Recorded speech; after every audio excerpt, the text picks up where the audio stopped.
So he's now going to climb towards the sunlight because he's out of wars to fight. So the giant climbs for the sunlight, and he ascends. And each war becomes another step, and he ascends. And those ahead offer no help, and those behind ask for none. And the giants migrate toward the sunlight by means of their wars. And at the top, each giant finds his own peak to enthrone himself on, and each giant is alone. But verily I say, and heed my words with your full attention, the giant is alone, not lonely. Now that, I think, is out of Beyond Good and Evil by Nietzsche. But can a giant be lonely?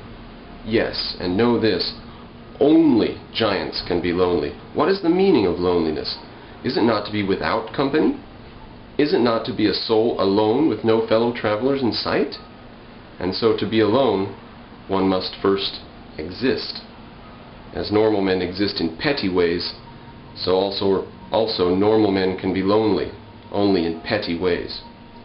But the giant's loneliness is as a plague of sorrow on his own universe. He does not long for company when he feels lonely. Company as such cannot fill such a void. What the giant longs for is the company of an equal. He desires another giant whom he can appreciate and whom can appreciate him.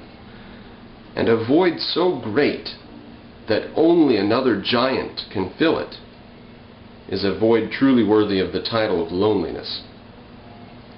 The giant builds his temple, which is his soul, and it is a beautiful sight.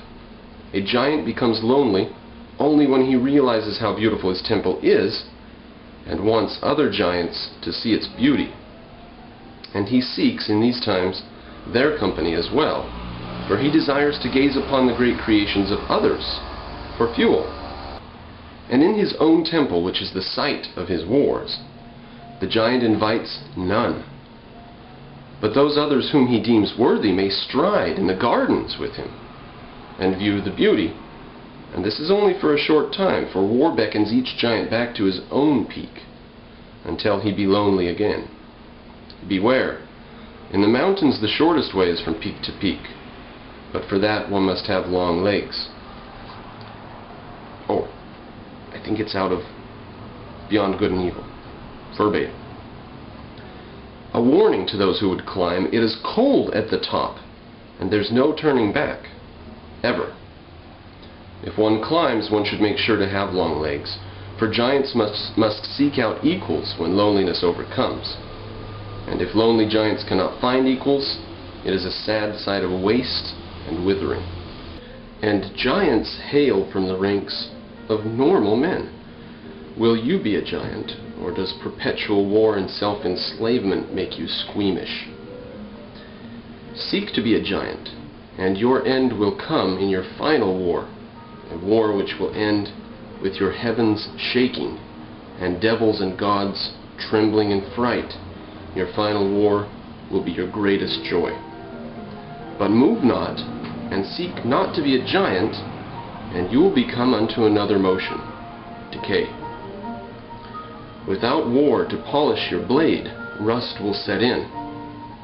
So seek, and destroy oneself in seeking. For this is better than not to seek at all, and destroy oneself still. And if self-obedience is beyond divine, what of gods and giants?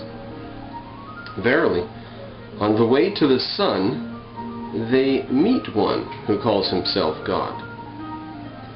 And the first giant, mistaking God for one of his kind, asked God, "And what is your war?" And God answered. So he thinks God is a giant, right? God says, "I war for peace in the souls of men and tranquility." And the confused giant says, "Your war is in others, and your aim is not your war but their peace? And will you dance when men are become tranquil?" And God says, "And the heavens will shake with my steps of joy." "You are no giant.